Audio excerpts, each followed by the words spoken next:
ஸ்ரீ குருபியோ நமக்கு குருவே சரணம். வணக்கம் நண்பர்களே, இது அஷ்டகிரி ஃப்ரம் காஞ்சிபுரம். இந்த வீடியோ நம்ம என்ன பார்க்க போகிறோன்னா தாராபலன். தாராபலன் என்கின்ற நட்சத்திர பலன். எதுக்காக இந்த நட்சத்திர பலன் பார்க்குறோம்னா, நம்ம பிறந்த ஜென்ம நட்சத்திரம் தான் நம்மளை இயக்கதான் ஜோதிட சாஸ்திரம் சொல்லுது.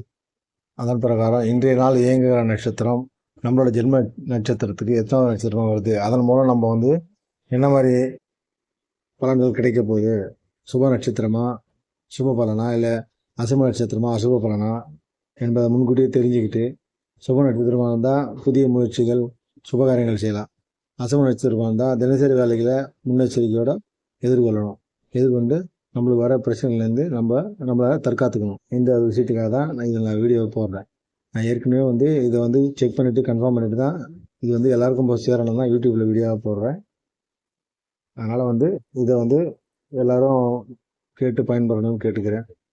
மற்றவங்களுக்கும் அதை ஷேர் பண்ணணும்னு கேட்டுக்கிறேன். இப்போ இன்றைக்கி வீடியோக்குள்ளே போகலாம். இன்றைக்கி வீடியோ பார்த்திங்கன்னா பராபர வருடம் ஆனி மாதம் 17ஆம் தேதி புதன்கிழமை, ஆங்கில தேதி 1/7/2026. இன்றைக்கி திதி பார்த்திங்கன்னா துவிதியை திதி. நட்சத்திரம் உத்திராட நட்சத்திரம். உத்திராட நட்சத்திரம் பார்க்கும்போது ஜென்மதாரின்னு பார்த்தா கிருத்திகை உத்திரம் உத்திராடம் இந்த 3 நட்சத்திரம் ஜென்மதாரினா மனக்குழப்பம், சோம்பேறித்தனம், பதற்றம் அதெல்லாம் இருக்கும்.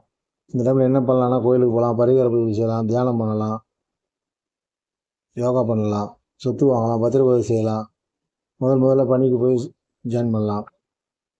செய்யக்கூடாதுன்னு பார்த்தீங்கன்னா அதாவது திருமணம், சீமந்தம், காது குத்து, மொட்டையடித்தல்,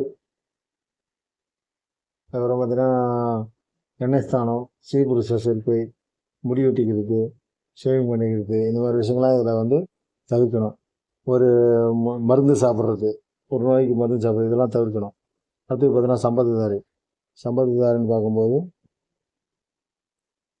பரணி, பூரம், பூராடம் இந்த 3 நட்சத்திரம் சம்பத்துதாரினா பொருள் வரவு, காரிய சித்தி, சுபகாரியம் சொல்லமான அனைத்து செயல்களும் செய்யலாம். புதிய மருத்துவர்கள் கைகூடும். வீடு மனம் வாங்கலாம், பேங்க்கில் அக்கௌண்ட் ஓப்பன் பண்ணலாம், ஷேர் மார்க்கெட்டில் முதலீடு செய்யலாம், பணம் சார்ந்த அனைத்து விஷயங்களும் செய்யலாம். செல்வம் பெருகும், பொருளாதாரம் உண்டாகும். புதிய தொழில் தொடங்கலாம். புதிய தொழில் சம்மந்தமாக வெளியூர் வெளிநாடு சொல்லலாம், போய் வரலாம். அடுத்து பார்த்தீங்கன்னா விபத்துதாரின்னு பார்க்கும்போது அஸ்வினி மகம் மூலம் இந்த 3 நட்சத்திரக்கும் விபத்துதாரினா கோபத்தால் காரிய இழப்பு, வாய்ப்புகளை தவற வர்றது, மற்ற வீண் அலைச்சல், திருட்டு பயம், பொருள் விரயம், எதிர்பாராத விபத்து இதெல்லாம் ஏற்படக்கூடிய வாய்ப்பு இருக்குது. இதில் சுப காரியங்களை தவிர்த்துட்டு தினசரி வேலைகளை கவனத்தோடு செய்யணும். அடுத்தது பார்த்திங்கன்னா என்ன செய்யக்கூடாதுன்னு பார்த்தீங்கன்னா புதிய வாகனங்கள் வாங்கக்கூடாது, இரவு நேர வாகன பயணம் செல்லக்கூடாது, அதிவேகமாக வாகனங்களை இயக்கக்கூடாது. இதெல்லாம் நம்மளுக்கு பிரச்சனைக்குரிய விஷயம். அடுத்தது பார்த்திங்கன்னா சேமதாரின்னு பார்க்கும்போது ஆயிலும் கேட்ட ரேவதி இந்த 3 நட்சத்திரக்கும் சேமதாரின் போது ஆரோக்கியம் மற்றும் மகிழ்ச்சியான நாள். வீடு, வண்டி, வாகனம், ஆபரணம் இதெல்லாம் வாங்கலாம். வாங்கி கடனை திருப்பி அடிக்கலாம். நீண்ட நாள் நோய் இருப்பவங்க மருந்து சாப்பிடலாம். அதுக்கப்புறம் பார்த்திங்கன்னா பாதியில் கட்டிட வேலையை தொடரலாம். இதெல்லாம் பண்ணால் நம்மளுக்கு காரிய சித்தியாகும், நம்மளுக்கு சாதகமாக நடக்கும். அதுக்காக தான் இந்த சேமதாரி. அடுத்தது பார்த்தீங்கன்னா பிரத்யேகதாரினா பூசம், மனுஷம், உத்திரட்டாதி இந்த 3 நட்சத்திரக்கும் பிரத்யேகதாரின் போது சிக்கல்கள், கவனச்சிதறல்கள், வீண் அலைச்சல், மனத்தடுமாற்றம், முடிவெடுப்பது சிக்கல், காரிய தடை இதெல்லாம் உண்டாகும். அப்போ என்ன பண்ணலாம்? ஆன்மீக பணிகள் செய்யலாம், தியானம் கற்றுக்கலாம், யோகா கற்றுக்கலாம். என்ன செய்யக்கூடாது பார்த்தீங்கன்னா பணம் கொடுக்கலாங்க பண்ணக்கூடாது, தொழில் ஆரம்பிக்கக்கூடாது, நிலம், வீடு, வண்டி, வாகனம் இதெல்லாம் வாங்கக்கூடாது. இதெல்லாம் வாங்கினா அதில் வில்லங்கமும் பிரச்சனையும் வர வாய்ப்பு இருக்குது.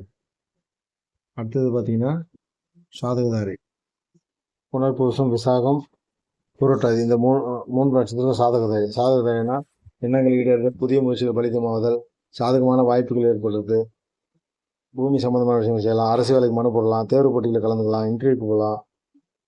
அதாவது நோய் சம்மந்தமாக மருத்துவமனையில் சேர போகிறோன்னா அன்றைக்கி சேரலாம். அது நல்லபடியாக நோய் தீர்ந்து வெளியே வந்துடுவோம். ஒரு கோர்ட்டில் கேஸ் போகிறோன்னா இந்த தாரையில் பண்ணோம்னா அது நம்மளுக்கு வெற்றியை தரும். அடுத்தது பார்த்திங்கன்னா வதையதாரின்னு பார்க்கும்போது திருவாதிரை, சுவாதி, சதயம் இந்த 3 நட்சத்திரக்கும் வதையதாரினா உடலில் சொருவு, மனதில் எண்ண முடியாத கவலை, பணிகள் நாட்டம் இல்லாமல் இதெல்லாம் உருவாகும். அப்போ புதிய சுபகாரியங்கள் அனைத்தையும் தவிர்த்துட்டு தினசரி வேலையில் கவனத்தோடு செய்யணும். இதில் வந்து என்னென்ன பண்ணக்கூடாதுன்னா, கடன் கொடுக்கல் வாங்கல் வச்சுக்கக்கூடாது, மருத்துவ பரிந்துரை செய்யக்கூடாது, வீண் வம்பு வர வாய்ப்பு இருக்குது. அதனால் யாரு கூடயும் வாக்குவாதம் செய்யக்கூடாது, சுபகாரியங்களை அனைத்தும் தவிர்க்கணும். இதில் வந்து திடீர் வெளியூர் பயணம் இதெல்லாம் சொல்லக்கூடாது. இதெல்லாம் நம்மளுக்கு பிரச்சனைக்குரிய விஷயம். அடுத்தது பார்த்தீங்கன்னா மைத்திரதாரின்னு பார்க்கும்போது மிருகசீரிஷம், சித்திரை, அவிட்டம் இந்த 3 நட்சத்திரக்கும் மைத்திரதாரின்னா இது நம்ம ஜென்ம நட்சத்திரம் 8வது நட்சத்திரம் வரதுனால சந்திராஷ்டம நட்சத்திரம். சந்திராஷ்டம நட்சத்திரம்னாலே நம்மளுக்கு மனக்குழப்பம் அதெல்லாம் ஏற்படும். ஏன்னா சந்திரன் வந்து நம்ம 8வது நட்சத்திரம் இருக்கார். அதனால நம்ம மனக்குழப்பங்கள் ஏற்படக்கூடிய வாய்ப்பு அதிகம். அதனால வந்து திருமணம், காதுகுத்து, நிச்சயதார்த்தம், சீமந்தம் போன்ற முக்கியமான சுபகாரியங்களை இதில் செய்ய மாட்டாங்க. சுபகாரியம் சம்மந்தப்பட்ட வேலைகள் செய்வாங்க. ஒரு சத்திரம் புக் பண்ணுறது, ஐயர் புக் பண்ணுறது, இல்லை மேலதளம் புக் பண்ணுறது, இதெல்லாம் வந்து அது சம்மந்தப்பட்ட ஒரு கல்யாணத்துக்கு புடவை எடுக்கிறது, நகை எடுக்கிறது, சுபகாரியம் சம்மந்தப்பட்ட அனைத்து செயல்களையும் செய்யலாம். அடுத்தது பார்த்திங்கன்னா பரம மைத்திரதாரின்னு பார்க்கும்போது ரோகிணி, அஸ்தம், திருவோணம் இந்த 3 நட்சத்திரம் பரம மைத்திரதாரி பார்க்கும்போது அனைத்து சுபகாரியங்களுக்கும் வந்துட்டு பூமி சம்மந்தமான விஷயம் செய்யலாம், பத்திரப்பதிவு செஞ்சுக்கலாம், அறுவை சிகிச்சை செஞ்சுக்கலாம், சொத்து சம்மந்தமாக பேச்சுவார்த்தை பண்ணலாம், நம்மளோட ஆதரவு உதவியும் கிடைக்கும். வெளியூர் பயணம், வெளிநாட்டு பயணம், ஆன்மீக பயணம், மகான்கள் தரிசனம், சுபகாரிய செலவுகள், திருமணத்துக்கு நகை வாங்குறது, புடவை வாங்குறது, தொழில் ரீதியான புதிய முயற்சிகள், புதிய தொழில் தொடங்குறது, இது எல்லாமே செய்யலாம். இந்த தாராபலன் எதுக்காக போடுறோம்னா, எல்லாருக்கும் தினசரி நம்ம நடக்கக்கூடிய பிரச்சனைகளையும் நம்ம எதிர்கொண்டு நம்ம தினசரி நம்மளுடைய செயல்களை எப்படி வெற்றிகரமாக மாற்றிக்கிறது அப்படின்ற ஒரு காரணத்துக்காக தான் இந்த வீடியோவை போடுறேன். இது வந்து நிறைய பேர் போய் சேரணும், நிறைய பேர் இதில் பயன்படணும்னு நான் விரும்புகிறேன். அது உங்கள் கையில் தான் இருக்குது. இது எல்லாருக்கும் கொண்டு போய் சேர்க்கறது நம்மளோட கடமை.